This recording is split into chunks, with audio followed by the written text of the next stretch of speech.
Anthony Thompson might be the best lefty in the 2027 NBA draft class. Let's lock in and find out why. You are Locked On NBA Draft with no ceilings. Your daily podcast on the future stars of the NBA. Part of the Locked On Podcast Network. Your team every day. Welcome back to Locked On NBA Draft with no ceilings. Thanks as always for joining us and for making us your first listen of the day. Today's episode is brought to you by FanDuel. Join all the action at FanDuel.com to play daily dingers and make your free pick on who's hitting a home run this MLB season. My name is Albert Gim, and I'm joined as always by my co-host, PhD in the pick and roll and Long Island style pizza. We've got Corey Tulaba in the house, and we are back with another player breakdown. We've been trying to get back into our groove of doing more of these this is kind of our bread and butter. And we're touching on a freshman who I'm going to make a prediction here. I think might be a little bit divisive in terms of the opinions around him, about him, heading into the season, during the season, after the season. I think he's going to be the type where he might not be like a universally loved prospect, but there's so much talent and there's so much of like the tools and the measurables that you're looking for that he's going to just cause a lot of people a lot of headaches. And we're talking about freshman wing forward Anthony Thompson, who's going to be playing at Ohio State. So, Corey, if you can, as we get into our breakdown of Anthony Thompson's game, if you can give us the lowdown, the essentials on Anthony Thompson. As you said, headed to Ohio State. He will be 18.8 years old on draft night if he is a one-and-done prospect. He is listed at 6'9", 215 on Ohio State's website, which would probably lead me to believe he maybe put on a little weight from his high school year. Played at Western Reserve Academy for his high school team and was a part of Indiana Elite for Adidas 3 SSB AAU. He does have some pretty impressive numbers. Synergy, our friends at Synergy actually have a ton of his games tracked. So he had averaged 24.4 points, 9.3 rebounds, 2.5 assists, 1.7 steals, 0.9 blocks, 2.5 assists to 2.3 turnovers. So a little over a 1 assist to turnover ratio, 65 true shooting, 60 effective field goal, shot 38% on 7 attempts from 3, and shot close to 85% on 6 attempts from the free throw line. So some real shooting touch there. But I do agree that his game might be a little divisive. I've seen the chatter on the interwebs, on the draft Twitter community. There are a lot of focused people who have kind of been saying like this might be like a top 3, top 4 guy. So we'll see ultimately where a lot of the mainstream boards rank him throughout the year. But I'm interested to get your opinion on him because just based on your intro, it seems like we maybe might have similar opinions. So I actually haven't seen any of the internet chatter on him at all. So I can't speak to that. I just, my cold open and my intro was kind of based off of what I saw. Yeah. And what I saw was an extremely enticing and exciting offensive player. And even defensively, there are things that I think are going to be interesting. Obviously, we're going to get into the deeper dive on him. But watching him play, I didn't get the feeling that he was always hyper engaged. And I felt like there were times, whether it was either his effort or the concentration, that it left me wanting a little bit more. But at the same time, like, there were some really high highs. So once again, going back to like my intro, it's like there are moments where I'm like writing things down in my notes and I'm like, wow, this is really interesting stuff and could be potential, hints and clues to him being like a really good NBA player. And then there are other moments I'm just kind of like, why are you kind of just ghosting this possession? Where are you here? I wish you would take a little bit more initiative and take more of the reins of control. And so it was weird. I went back and forth, but I think my net takeaway, and we'll get into the nitty gritty, was that like there's a lot there to be intrigued by, and I totally understand why he's in that top 5, top 10 conversation for some people. Is kind of like my wide ranging initial takeaway. So in my miscellaneous section of my notes, I wrote, "Is this the 2027 class Nate Ament?" Where the stats and maybe like the highlights and the skill set is maybe a little more intriguing than what we might see. Then I wrote, "Doesn't play with a ton of force, physicality, and motor, amplified by his lack of strength. Not sure how much weight he can add to his frame long term." That's kind of my miscellaneous notes. But to your point, he does have a lot of intriguing skills offensively, and I think, despite the fact, if you go through his synergy profile and you look at the ISO pick and roll stuff, the numbers are pretty encouraging. I think that he probably won't have the same reputation as a self-creator as a guy like Nate did, and therefore maybe the hype is a little bit less in that regard. Especially, again, this class has generally been talked about as not being as strong, so there's that part of it. But I don't know if I was looking for a wiry wing like creator, if this is the bet that I would be looking to take at this point. But as far as the offense, to get into that a little bit more in depth, like I think it starts with the intrigue with his jumper, right? I mentioned 7 threes per game in high school. So that's great volume, 38%, 85% from the free throw line. Shoots mid-range shots, right? Like oftentimes because he gets cut off, similar to Nate Ament. So he's kind of settling for those mid-range, like off-balance shots. But, he's got like a wide base, maybe a little bit too wide, high over the head release, smooth release, follow through, does short arm it at times, can look a little Chucky catapulty on tight contests. But he can shoot off some basic movement, like pin downs, flares. I think he'll be pretty good in like Spain pick and rolls. Comfortable shooting off the bounce on like 1-2 dribble pull-ups. Has like a really nice snatchback that he uses to create a little bit of space. Because I don't think he's wiggly. He does like show some wiggle from time to time, which makes you think like, oh, maybe could it get there? But like, I think he's got tight hips, and that ultimately like struggle like is like the consistency. With where he kind of doesn't have that wiggle shake, but he does that snatchback he uses. He can create a little bit of space, comfortable shooting off the bounce. I think he's going to be a nice spot up like floor spacer. And I think like the combination of like John Mobley Jr. and Anthony Thompson on the perimeter as floor spacers is pretty enticing for Ohio State. So I think that's where it starts, because the on-ball creation, again, like there's flashes of it. But I don't know if it's, there's enough there to kind of for it to be like a consistent part of his game, projecting on what he might look like in the NBA. You said earlier that you felt like our evals are going to be similar. It's kind of scary how similar they are, and like I always say, I always credit me being a disciple of the school of Tulaba when it comes to watching basketball. But Thompson, what I wrote here, wide base looks like a siege tank. This is kind of a StarCraft reference from back in the day. Not the fastest release, but like a good thing for him is that although he doesn't have the fastest release, he's pretty comfortable shooting with a hand in his face. That's something that I wanted to give him credit for. The athleticism, I wrote, it doesn't wow you, but he's athletic enough.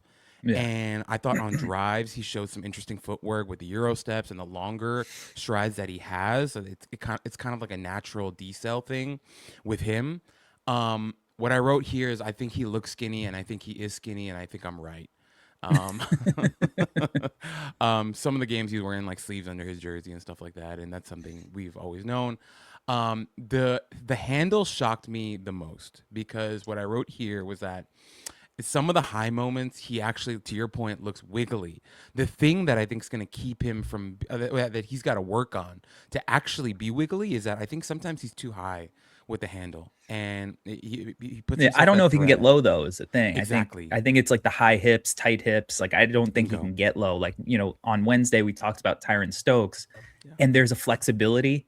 You Mhm. know, like I don't know. I don't even know if like going and getting some yoga in at this point is gonna like loosen those hips just because Yeah. functionally of how he is Yeah. built as a human being. I I 100% agree, and that's why I was like, I was interested in some of the flashes, but ultimately the ceiling kind of might be capped. Um, Something that was very interesting for me. Um, I thought his passing was interesting. Okay. I thought some of it was like basic reads. I'll Mhm. give him that. Some of the stuff was like pretty spicy.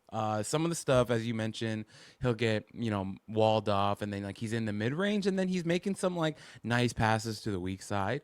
The problem though is that he also had some really sloppy turnovers. And I'm like, right when I want to get interested in some of the passing stuff that he's doing, it's like he's throwing stuff into traffic. He's like losing the ball and giving the ball away like really easily. He doesn't read the help, Yeah, like that especially too. on those drives. Like like because I think that while he's not gonna be like a self creator, the threat of his shot is gonna allow him to attack. Yeah, And yeah, when he gets into the teeth of the defense, I think he can make basic reads there. But like when he's got to like spin off somebody and try to counter, like once he starts driving, he can't see where the help is coming from, and that's where a lot of those turnovers are coming from. yeah, yeah. I totally agree, and that's why like the passing was there, and it's kind of the theme of his game. It's like you see little bits and pieces of things that you like, and then if you look at the bird's eye view macro version of everything, it's like but there's still too many questions and issues that leave you wanting more.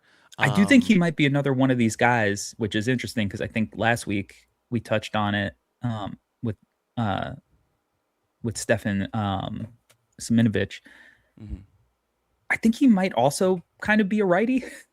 Like he passes a Mm, lot with his right hand and is comfortable true. finishing with his right hand. That's true. And it looks almost like more natural or as natural. Like he has real zip when he passes with his right hand. Yeah. But ultimately, for me, I was like, this is a ball mover, not a playmaker.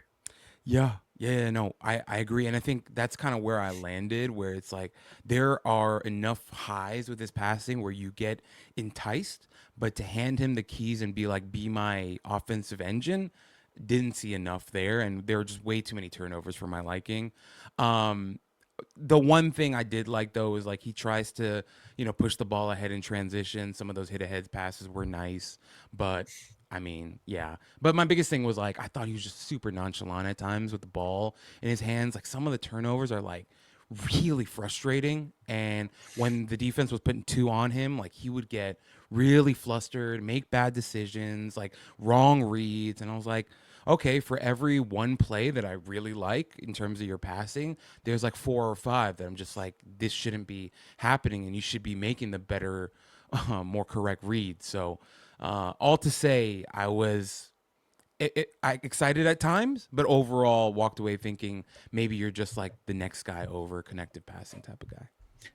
Yeah, for me, I mean, if I'm looking at like projecting what the offensive role looks like, because with all of that said, like there's a chance that he is a real legit floor spacer.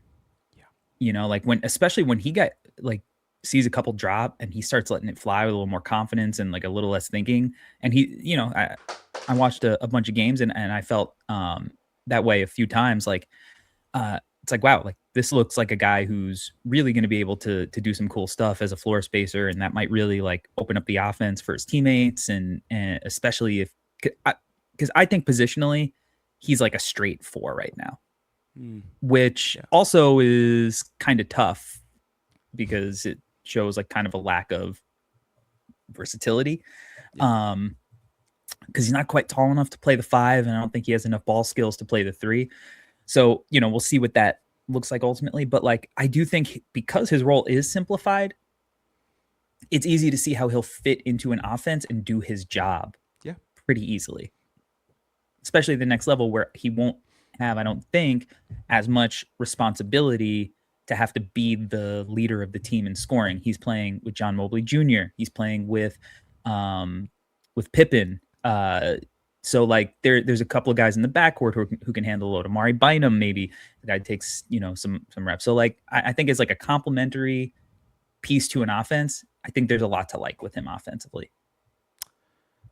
And something that I'm thinking as you were talking about that, maybe in the 2027 class, a guy who is 6'9", can shoot the cover off the ball, and hopefully he has a great season shooting at Ohio State, like you said, with some of the help around him.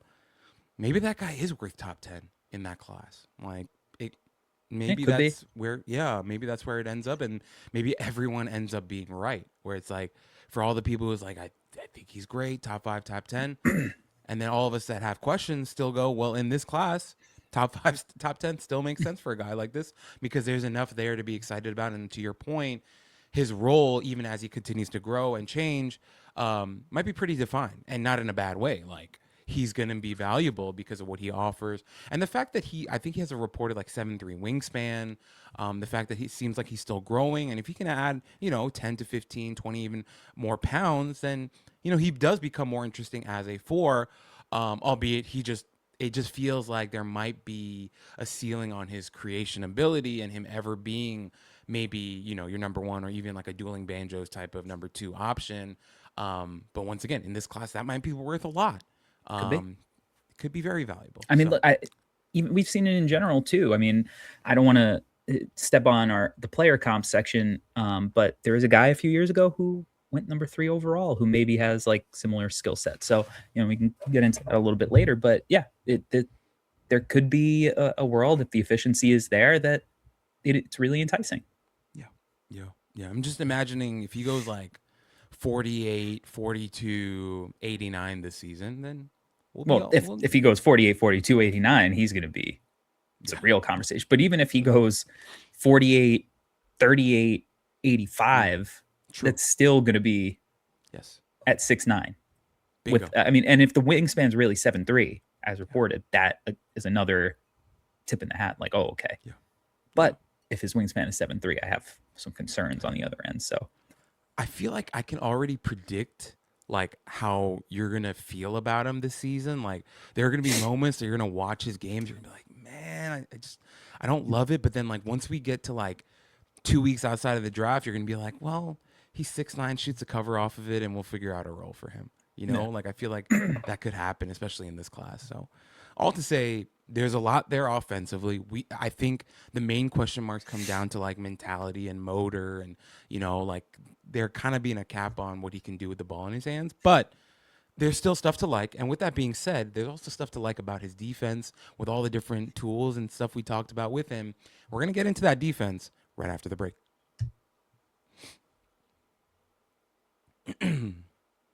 Our show is brought to you by FanDuel. Baseball fans, if you think you know who's hitting a homer today, FanDuel is giving you a free chance to call your shot with daily dingers. It's easy to play. Just make sure make your first pick for who you think will hit a homer in their game. If you're right, you'll receive a profit boost to use on your next bet for a chance at extra winnings. Best of all, you can make a free pick every day throughout the MLB season. Daily Dingers is another fun way to stay engaged with every day's games, whether you're following your favorite team or keeping an eye on matchups across the league. Every game has someone capable of going deep. Now you get the chance to make your predictions before first pitch. Currently, we have guys all over the league, just monsters hitting homers. Yordan Alvarez, Kyle Schwarber, Junior Caminero, Ben Rice, Hunter Goodman for the Colorado Rockies. I mean, these guys have been unbelievable. Matt Olson for the Braves hitting a ton of home runs. If you feel good about any of them and you feel like you've got that sixth sense and you know they're going to hit a home run, take advantage of Daily Dingers. Are you ready to play your game today? Join all the action at FanDuel.com. That's FanDuel.com to play Daily Dingers and make your free pick on who's hitting a homer. Play ball and swing for the fences on FanDuel, an official partner of the MLB.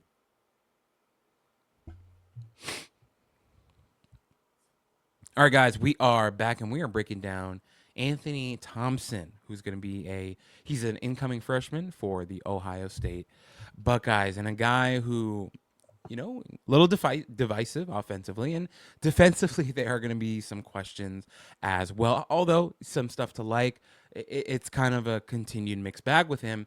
But Corey, if you can talk to us a little bit about what you saw from him in terms of his defensive ability. I think you might be a little higher on him defensively than I am. I actually hated watching him on defense. Like, I actually thought it was pretty bad. And when I say bad, it's because where is he on defense? I didn't feel him at all. And that goes to his motor, and what we were talking about and playing with force. Like, okay, if you're 6'9" and you have this reported long wingspan, one, how are you averaging less than a block a game in high school? And then two, like, how do I not notice you? Like on the boards, in the passing lanes, and like I could see, like, okay, 1.7 steals, 0.9 blocks, like, all right, whatever. Like,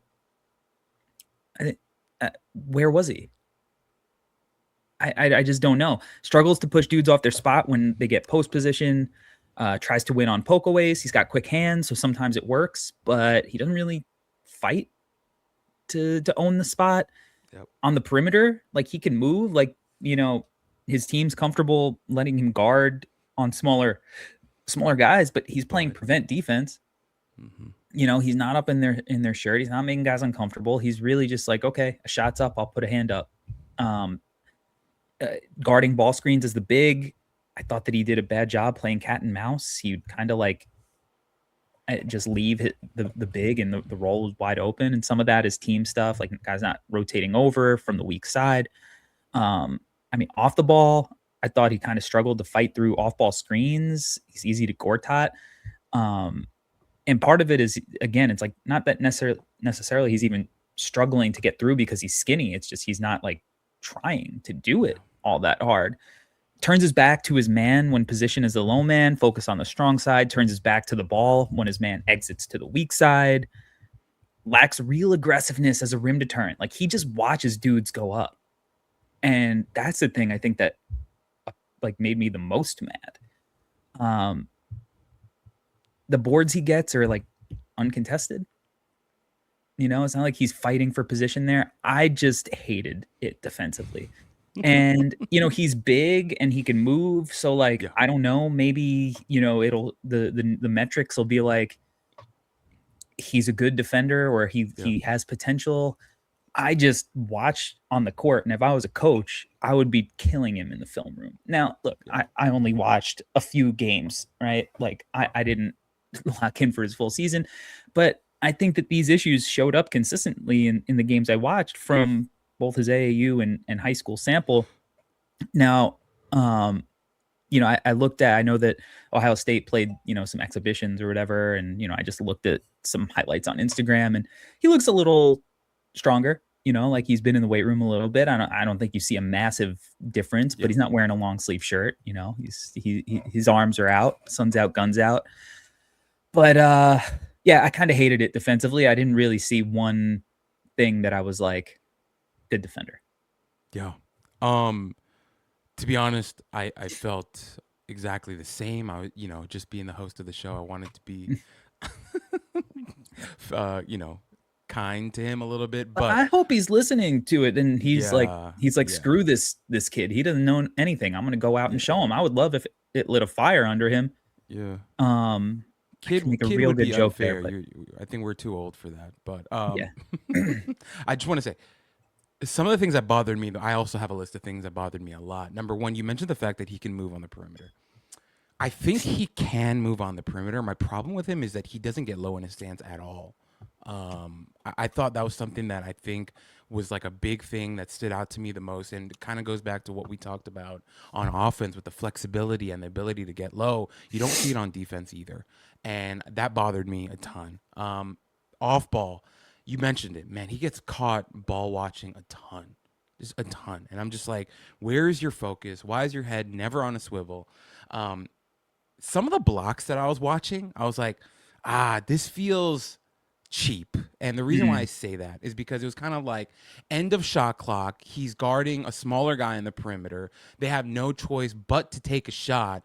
And he's 6'9" with a 7'3" wingspan. So he just puts a hand up and he gets a little block. And now I'm not saying like, oh, that's nothing, but it also doesn't feel like a lot. And I really wanted to know that because there's a lot of that on his film. A lot of his blocks felt very cheap to me, not impactful, not really, putting his force and his imprint on the game or really making them think a ton. It's like kind of like, all right, cool, you got this block, good for you. You didn't do a ton here. And I think even like the offensive player getting blocked would think the same thing because they didn't really feel him a ton. The rebounding bothered me a ton, man. Like I felt like he's never really boxing anybody out, never trying to be physical or, find his spot on the floor. All his rebounds are, like you said, him using his athleticism or length to just jump up and get it with usually a lot of the times not a lot of people around or no one even near his size around. So it's really just a jump ball.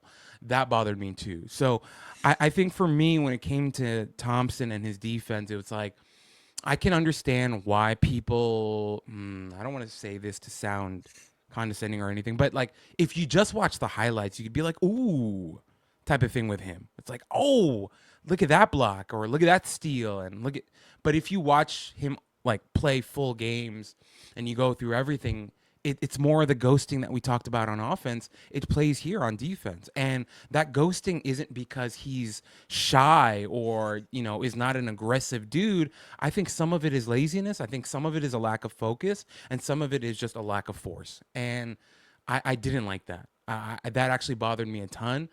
But the reason why I tried to be political about how I introed this part of the, our show is that with focus, with more aggression, the fact that he's 6'9" with a 7'3" wingspan, there are tools there for him to become an adequate defender. It's just at this point in his development, I think he's choosing not to be, is kind of where I landed. And that was frustrating to watch. Yeah, I mean, he's super young, like this is a kid who, Super young. On draft night 2027, he would be 18 years old. So, there's a lot of stuff that he can learn. And again, like, I don't think he's out there killing the team because he's long. He's, like he does contest jumpers. There's nothing I saw that I was like, oh, this is killing, but it's just like, bro, like you're in high school and you're not making an impact. Like, I don't feel you. Like I should feel you. When I watched Caleb Wilson last year, that dude was a maniac. Even when he was being undisciplined, you felt his presence on the floor, right? And I'm not expecting every prospect to play with the motor of a Caleb Wilson, but like you got to play with some motor. Like you got to go up and get aggressive, go up and get in somebody's shirt on the perimeter, show that you're versatile and you're switchable. Like show that you're not just going to let dudes score near the rim when you're in the vicinity. Foul somebody. Don't just watch dudes take layups and like hope that there's a miss. Like go up and make a play. And he just doesn't make enough plays for me on defense. And I don't know if his offense is strong enough. The numbers might say that it is, but like, I don't know if we're looking at the NBA as a one and done. I'm not sure about that. If he's not going to impact the game on both ends. So it's going to be interesting to watch what that looks like for Ohio State. He's one of the guys I'm most interested in seeing how this plays out. Because like this is a McDonald's All-American. Like this is a kid who like, he's not some random dude that we picked. Like this is a high level prospect, Right. 5-star guy. So I'm interested. I feel like historically between the two of us, sometimes our biggest moments of frustration don't come from like a lack of skill set or anything like that, but most of the time it's just a lack of effort. And I think that's kind of the theme here. For all of our listeners who are listening, as we're talking about Anthony Thompson, this might sound like a death sentence and like us being very like definitive about who he is. But to your earlier point, Corey, he's going to be 18 on draft night. Like, he's a very, very young player. And I think the reason why we're being harsh and the reason why we're taking this tone is because he has all the ability to be a really good defender. It's all about, will he get there? And that really is the key to that question is in his lap. He's got to figure that out because he's got everything in front of him to do that, to be great and to be a really good defender. So with that in mind, with there being some good and bad on both ends of the floor, obviously there are some NBA guys that come to mind, and we're going to jump into some comps right after the break.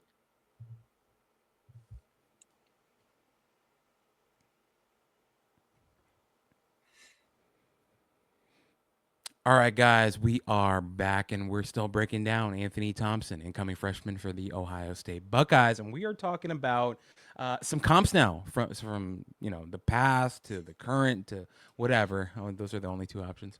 NBA guys that we think are comparable to Anthony Thompson's game. Corey, hit us with some of your comps. Yeah, this was a little tough. I have a fairly wide range. My like high end comp is maybe like Harrison Barnes. Oh, where like, okay, simple game, but he shoots threes, he attacks closeouts, and he defends. So simple. Another simple Jabari Smith Jr., who went third in his class, shot the cover off the ball.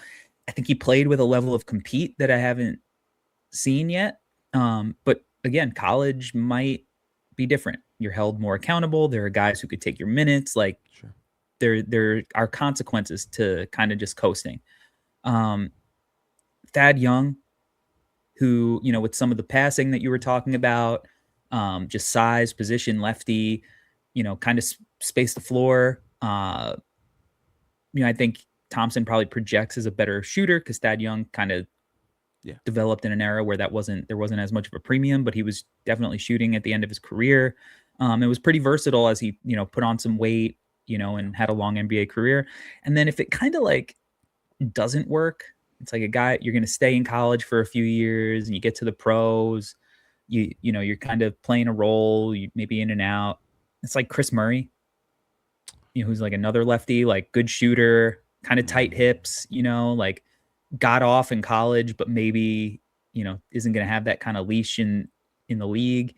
But maybe is still valuable because you have some size but also doesn't really play with a ton of motor all the time. Right. Like, so those are some of the guys that I thought of. I think your baseline comp for Chris Murray is a good one. I think that's totally fair and is a real possibility for him if things don't change.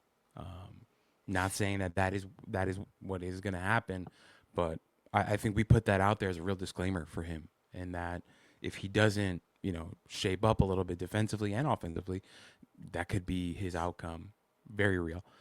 In terms of his absolute ceiling, and this is like, if everything goes right, he goes to college, he figures out the defensive stuff and the motor, decides to play harder, all that stuff. What if he's like a Rashard Lewis, modern day Rashard Lewis type? That's kind Crossed of where my my mind. head was at. Yeah. Obviously that's lofty though. Rashard Lewis was an unbelievable, excellent NBA player. He was also creating a lot. Yeah. In Seattle. Correct. The dueling banjos with Ray Allen, they were unbelievable. But if Thompson can figure things out and reach his ultimate ceiling, he could be some version of that. Was kind of where my head was at. I really like the Harrison Barnes call out because for all the stuff that people say about Harrison Barnes, he's had a decent career. He's played a long time. Played for a million years. Yeah, he's had a great career. Years. Champion. Made a lot of money. Yeah, champion. So that'd be a great outcome for him if he could be a Harrison Barnes type. But I'm just wondering, maybe I just feel like there could be a world where he gets to Rashard Lewis type of outcome, especially with the size that he has. But we'll see. I mean, I think the overarching theme that we want to really push with Anthony Thompson is that he will entice you. There are some sweet, sweet things about his game that will get you excited, but there's still a lot of work to do, and all that work is in his hands. If he can do it and he can figure it out, He would be very much worthy of being in the top 5 of this class. But we shall see. It's something we're going to continue to monitor, and we're excited to see. But with that being said, guys, thank you so much for rocking with us all week long. It's been another incredible week potting with you guys. We'll be back next week with more fun content. So lock in with us. My name's Albert. He's Corey. Talk to you guys soon.